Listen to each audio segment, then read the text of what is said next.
Hi friends, welcome to Karanya's kitchen. Karanya's కిచెన్లో ఈరోజు వీడియోలో తొలి ఏకాదశి స్పెషల్ పేలాల పిండిని ఎలా తయారు చేసుకోవచ్చో చూపించబోతున్నాను.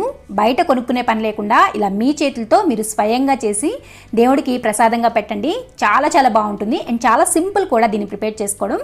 ఈ పేలాల పిండిని ఎలా తయారు చేసుకోవచ్చో వీడియోలోకి వెళ్ళి చూసేయండి. పేలాల పిండిని ప్రిపేర్ చేసుకోవడానికి ముందుగా ఒక గిన్నెని తీసుకుని అందులోకి 1 లీటర్ వరకు నీళ్ళని పోసుకోండి. ఇక్కడ నేను 1 కప్పు జొన్నలతో చేస్తున్నాను, అందుకే 1 లీటర్ వరకు నీళ్ళని పోసాను. మీరు చూసుకుని క్వాంటిటీని పెంచుకునేట్లయితే కొద్దిగా ఎక్కువ నీళ్ళని పోసుకోండి, లేదంటే తగ్గించి పోసుకోండి. ఈ విధంగా గిన్నెలోకి నీళ్ళని పోసుకున్న తర్వాత ఇప్పుడు ఈ గిన్నెని తీసుకెళ్లి స్టవ్ మీద పెట్టుకుని హై ఫ్లేమ్లో నీళ్ళు అనేవి బాగా తెల్లకాగాలన్నమాట. ఇక నేను మీకు నీళ్ళు అనేవి మరిగిన తర్వాత చూపిస్తున్నాను చూడండి. ఈ విధంగా మరిగించుకుంటే సరిపోతుంది. ఇలా మరిగించుకున్న తర్వాత ఇప్పుడు ఇందులోకి 1 కప్పు వరకు జొన్నల్ని వేసుకోండి. జొన్నల్లో ఎర్ర జొన్నలు కూడా ఉంటాయి, మీరు కావాలంటే వాటితో కూడా చేసుకోవచ్చు. ఇక్కడ నేను తెల్ల జొన్నలతోనే చేస్తున్నాను. ఈ విధంగా 1 కప్పు జొన్నల్ని ఈ నీళ్ళల్లోకి వేసుకోండి. వేసుకుని ఒకసారి బాగా కలుపుకోండి, అడుగు పట్టేస్తుంది అనమాట. కాబట్టి ఒకసారి కలుపుకుని హై ఫ్లేమ్లోనే ఇవి ఒక పొంగు వచ్చేంత వరకు కూడా మరిగించుకోవాలి. అంటే జొన్నలు వేయడం వల్ల ఆ వేడి అనేది కొద్దిగా తగ్గుతుందనమాట. అందుకని జస్ట్ ఒక 2 నిమిషాల పాటు ఉడికించుకుంటే సరిపోతుంది. చూసారు కదా, 2 నిమిషాల్లో చక్కగా మనకి నీళ్ళు అనేవి ఈ విధంగా మరుగుతూ ఉంటాయి. ఇప్పుడు స్టవ్ ఆఫ్ చేసేసి ఇప్పుడు ఈ జొన్నల్ని ఒక జల్లెడలోకి వేసుకోండి. ఇలా జల్లెడలోకి పోసుకున్న తర్వాత ఎక్స్ట్రా నీళ్ళన్నీ కూడా ఈ విధంగా జల్లెడ్ని షేక్ చేస్తూ ఉన్నారంటే ఎక్స్ట్రా నీళ్ళన్నీ కూడా పోతాయి. పోయిన తర్వాత ఈ విధంగా ఒక కాటన్ క్లాత్ని తీసుకోండి. తీసుకుని దాని మీద ఇది వేడి మీద ఉన్నప్పుడే ఈ విధంగా కాటన్ క్లాత్ మీద వేసుకుని చక్కగా పరుచుకుని ఫ్యాన్ కింద ఒక 2 గంటల పాటు ఆరబెట్టుకోండి. ఎండలో మాత్రం పెట్టుకోవద్దు. ఎండలో పెట్టుకోకుండా నీడలోనే ఫ్యాన్ కింద ఒక 2 గంటల పాటు ఆరబెట్టుకోండి. ఇక నేను మీకు ఆరబెట్టిన తర్వాత చూపిస్తున్నాను చూడండి. చక్కగా మనకి అక్కడ తడేమీ ఉండదన్నమాట. అలా ఆరబెట్టుకుంటే సరిపోతుంది. ఇప్పుడు జొన్నలతో పేలాన్ని ప్రిపేర్ చేసుకోవడానికి ముందుగా స్టవ్ మీద ఈ విధంగా నాన్ స్టిక్ ప్యాన్ని పెట్టుకోండి. నార్మల్ ప్యాన్ కన్నా కానీ ఇలా నాన్ స్టిక్ ప్యాన్ పెట్టుకున్నారంటే అవి ప్యాన్కి అంటుకోకుండా ఉంటాయన్నమాట.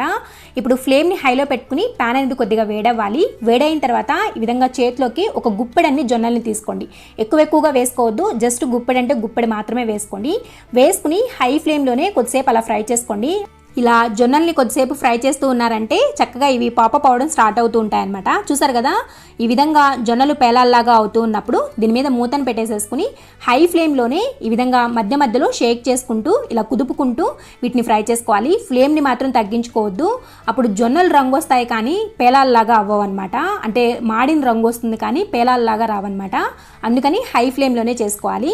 ఇక నేను మీకు జొన్నలన్నీ కూడా చక్కగా పేలాల్లాగా తెల్లగా వచ్చినాయి. చూసారా ఎంత చక్కగా వచ్చాయో. సో ఈ విధంగా జొన్నల్ని పేలాల్లాగా ప్రిపేర్ చేసుకోవాలి. ఇదే విధంగా మిగిలిన జొన్నలన్నిటినీ కూడా ఈ విధంగా పేలాల్లాగా ప్రిపేర్ చేసుకోండి. చాలా పర్ఫెక్ట్గా వస్తాయి. ఫ్లేమ్ మాత్రం చాలా చాలా ఇంపార్టెంట్. మీరు మీడియంలో కానీ లేదంటే లోలో కానీ పెట్టారంటే ఇవి పేలాల్లాగా రావన్నమాట. అండ్ అంతేకాకుండా జొన్నలు కూడా ఎర్రగా అంటే మాడిపోయినట్లుగా అయిపోతాయి అన్నమాట. అందుకోసం చెప్తున్నాను. సో ఇక నేను మీకు జొన్నలన్నీ కూడా చక్కగా పేలాల్లాగా ప్రిపేర్ చేసిన తర్వాత చూపిస్తున్నాను చూడండి. ఇప్పుడు మనకి జొన్న పేలాలు అయితే రెడీ అయిపోయాయి. సో వీటితో పిండిని ఎలా ప్రిపేర్ చేసుకోవచ్చో చూపిస్తాను. ఇప్పుడు పేలాల పిండిని ప్రిపేర్ చేసుకోవడానికి ముందుగా ఒక మిక్సీ జార్ని తీసుకుని అందులోకి మనం ఆల్రెడీ ప్రిపేర్ చేసి పెట్టుకున్న ఈ పేలాలని మిక్సీ జార్లోకి 3/4 వరకు వేసుకోండి. మొత్తం ఫుల్గా వేసుకోవద్దు. వేసుకుని మెత్తగా మాత్రం గ్రైండ్ చేసుకోవద్దు. కొంచెం రవ్వంత బరకుండేట్లు గ్రైండ్ చేసుకోవాలన్నమాట. అంటే అలా మెత్తగా గ్రైండ్ చేసుకున్నారంటే నోటికి చుట్టుకుపోతుంది అనమాట పిండి. అందుకోసం కొద్దిగా బరకుండేట్లు గ్రైండ్ చేసుకోవాలి. ఇక నేను మీకు గ్రైండ్ చేసిన తర్వాత చూపిస్తున్నాను చూడండి. ఈ విధంగా గ్రైండ్ చేసుకుంటే సరిపోతుంది. చేతిలోకి ఇలా పట్టుకుంటే మనకి కొద్దిగా రవ్వలాగా తగలాలన్నమాట. అలాగని మరీ రవ్వగా గ్రైండ్ చేసుకోవద్దు. కొంచెం రవ్వలాగా తగిలేటట్లు గ్రైండ్ చేసుకోండి. ఇలా ప్రిపేర్ చేసుకున్న పేలాల పిండిని ఒక గిన్నెలోకి వేసుకోండి. ఇదే విధంగా మిగిలిన పేలాలను కూడా పిండిలాగా ప్రిపేర్ చేసుకోండి. ఇక నేను మీకు మొత్తం కూడా గ్రైండ్ చేసిన తర్వాత చూపిస్తున్నాను కదా. ఇలా పేలాల పిండి అంతా కూడా గ్రైండ్ చేసుకున్న తర్వాత ఇప్పుడు అదే మిక్సీ జార్ని తీసుకుని ముందుగా మనం గ్రైండ్ చేసి పెట్టుకున్న ఈ పేలాల పిండిని ఒక 2 గరిటెల వరకు వేసుకోండి. వేసుకున్న తర్వాత అందులోకి ఏ కప్పుతో అయితే జొన్నలను తీసుకున్నారో అదే కప్పుతో 1 కప్పు జొన్నలకి 1 కప్పు వరకు బెల్లం వేసుకోండి. బెల్లాన్ని ఈ విధంగా తురుముకుని వేసుకోండి. గ్రైండ్ చేసుకునేటప్పుడు ఇబ్బంది లేకుండా ఉంటుంది. అండ్ 1 కప్పు బెల్లం అనేది కరెక్ట్గా సరిపోతుంది. స్వీట్ అనేది ఎక్కువగా అవ్వదు, లేదంటే తక్కువ కూడా అవ్వదు. తర్వాత ఇందులోనే ఒక 3 లేదా 4 యాలకులు కూడా వేసుకోండి. ఫ్లేవర్ చాలా చాలా బాగుంటుంది. వేసుకుని ఫస్ట్ ఈ బెల్లాన్ని బాగా గ్రైండ్ చేసుకోండి. గ్రైండ్ చేసుకునేటప్పుడు మధ్య మధ్యలో ఆపుకుంటూ స్పూన్తో కలుపుకుంటూ గ్రైండ్ చేసుకోండి, లేదంటే ముద్దలాగా అయిపోతుందన్నమాట.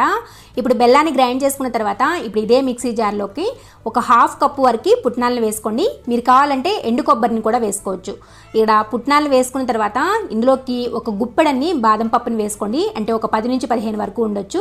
తర్వాత ఇందులోనే ఒక గుప్పెడన్ని జీడిపప్పుని కూడా వేసుకోండి. మీరు ఈ బాదం పప్పు జీడిపప్పు అనేది మీ ఇష్టం, మీరు కావాలంటే కొంచెం తగ్గించి కూడా వేసుకోవచ్చు, లేదంటే నేతిలో ఫ్రై చేసి కూడా వేసుకోవచ్చు.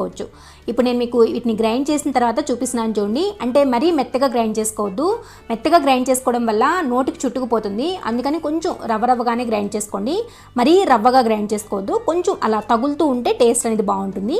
ఇప్పుడు ఇలా గ్రైండ్ చేసుకున్న ఈ పొడి అంతా కూడా ఈ పేలాల పిండిలోకి వేసేసుకోండి. వేసుకుని ఒకసారి కలుపుకోండి.